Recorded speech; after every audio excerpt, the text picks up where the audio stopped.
श्रावण पुत्रदा एकादशी व्रत कथा। प्राचीन काल में धर्मात्मा राजा धर्मराज युधिष्ठिर ने कहा, हे प्रभु, अब मैं आपसे प्रार्थना करता हूँ कि आप मुझे श्रावण मास के शुक्ल पक्ष में पड़ने वाली एकादशी की कथा सुनाएं। कृपया उसका नाम तथा उससे संबंधित अनुष्ठान स्पष्ट करें। महाप्रतापी भगवान मधुसूदन ने कहा, हे राजन, अब मैं शांत होकर आपसे श्रावण मास के शुक्ल पक्ष की एकादशी कथा कहता हूँ। इस कथा के सुनने मात्र से वाजपेय यज्ञ का फल प्राप्त होगा। द्वापर युग के आरंभ में महिष्मती नाम की एक नगरी थी, जिसमें महिजीत नामक एक धर्मात्मा राजा का शासन था। यद्यपि वह पुण्यात्मा था, फिर भी वह संतानहीन था। वह सदैव चिंता में रहता था, क्योंकि वह मानता था कि उसका शासन दुखों से भरा हुआ है,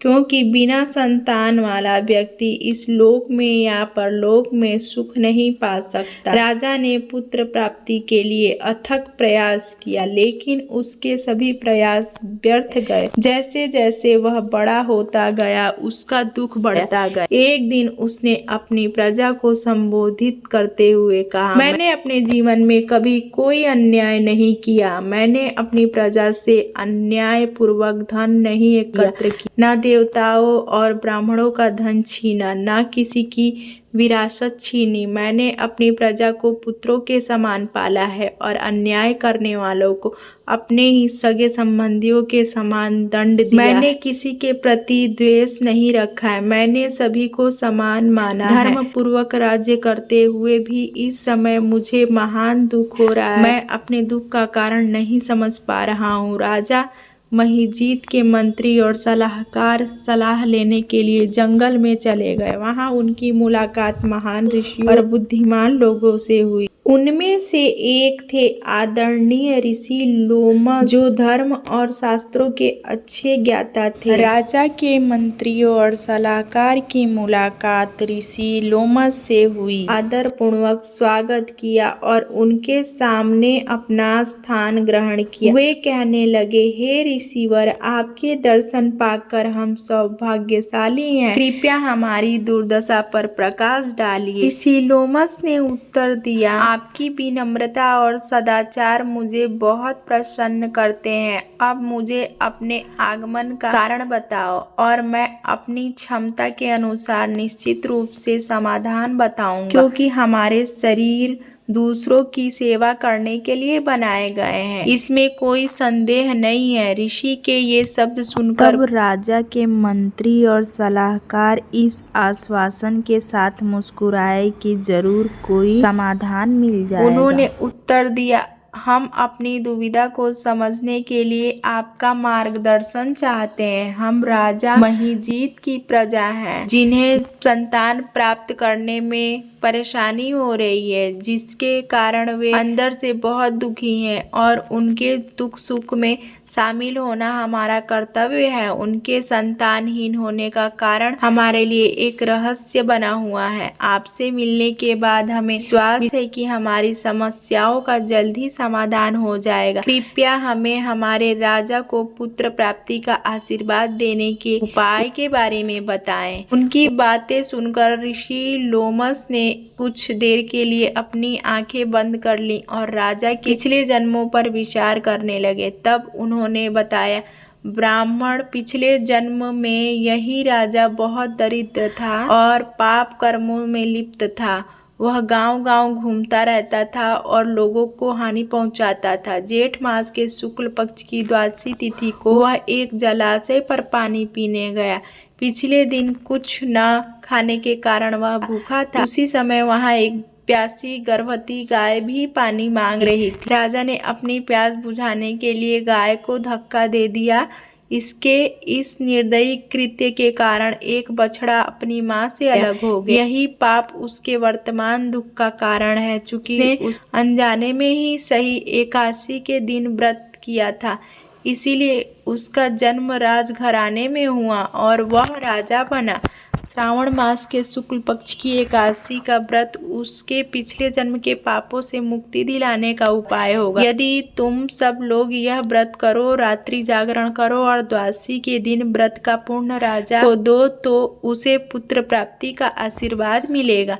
लोमस ऋषि के वचनों से प्रेरित होकर मंत्रियों और समस्त प्रजा ने उनकी आज्ञा का पालन किया और व्रत का फल राजा महिजीत को प्रदान किया। फल स्वरूप रानी गर्भवती हुई और 9 महीने बाद उसने एक तेजस्वी और गुणवान पुत्र को जन्म दिया। श्री कृष्ण ने निष्कर्ष दिया, हे राजन, इस प्रकार यह एकादशी पुत्रदा एकादशी के नाम से प्रसिद्ध हुई। जो लोग बहुमूल्य रत्न जैसे पुत्र की इच्छा रखते हैं उन्हें इस एकादशी का व्रत पूरे विधि विधान से करना चाहिए। इसके व्रत से लोक में सुख और परलोक में स्वर्ग की प्राप्ति होगी। श्रावण पुत्रदा एकादशी में अनुष्ठान। श्रावण पुत्रदा एकादशी पर उपवास रखना मुख्य अनुष्ठान है। यदि वो पुत्र प्राप्ति की इच्छा के लिए रखते हैं तो दोनों को यह प्रयत्न अवश्य रखना चाहिए। इस दिन कुछ जोड़े कठोर उपवास रखते हैं जबकि कुछ आंशिक उपवास भी रखते हैं। श्रावण पुत्रदा एकादशी पर अनाज, दालें, चावल, प्याज और मांसाहारी भोजन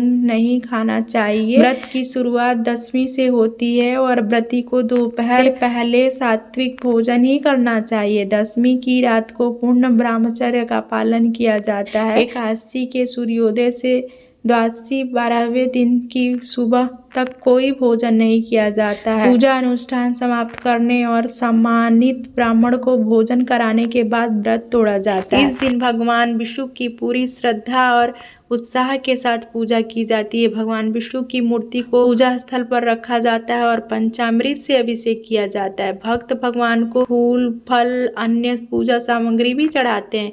श्रावण पुत्रदा एकादशी का पालन करने वाले भगवान विष्णु की स्तुति में भजन और भक्ति गीत गाकर पूरी रात जागरण करते हैं। भक्त शाम के समय भगवान विष्णु के आसपास के मंदिरों में जाते हैं। 5 दिवसीय लोकप्रिय झूलन उत्सव भी श्रावण पुत्रदा एकादशी से शुरू होता है। झूले को लताओं और फूलों से खूबसूरती से सजाया जाता है और भगवान कृष्ण और देवी राधा की मूर्ति को झूले में रखा जाता है। उत्सव का समापन श्रावण पूर्णिमा के दिन होता है। एकादशी का महत्व। हमारे हिंदू समाज में बेटों का होना महत्वपूर्ण माना जाता है क्योंकि वह बुढ़ापे में अपने पिता और माता की देखभाल करते हैं। यहाँ तक कि श्राद्ध भी केवल पुरुष संतान द्वारा ही किया जा सकता है ताकि अपने मृत पूर्वजों को शांति प्रदान की जा सके। हिंदू धर्म में मनाई जाने वाली 26 एकादशियों में से प्रत्येक का अपना विशिष्ट उद्देश्य होता है। श्रावण शुक्ल पक्ष के दौरान पड़ने वाली एकादशी में निसंतान दंपत्ति को पुत्र संतान प्राप्ति की शक्ति होती है। केवल 2 एकादशियां ही ऐसी हैं जो पुत्र प्रदान करने वाली हैं, जिनमें से एक पौष पुत्रदा एकादशी। श्रावण पुत्रदा एकादशी का महत्व भविष्य पुराण में युधिष्ठिर और श्री कृष्ण के बीच चर्चा के रूप में की गई है। यहाँ भगवान कृष्ण ने स्वयं इस पवित्र व्रत को करने के अनुष्ठान और लाभों के बारे में बताया। पुत्र प्राप्ति के आशीर्वाद के अलावा विष्णु भक्त अपने पापों को धोने और मोक्ष प्राप्त करने के लिए भी श्रावण पुत्रदा एकादशी का व्रत करते। तो दोस्तों, अगर हमारी वीडियो आपको पसंद आई है तो वीडियो को लाइक करें, शेयर करें, चैनल को सब्सक्राइब करें।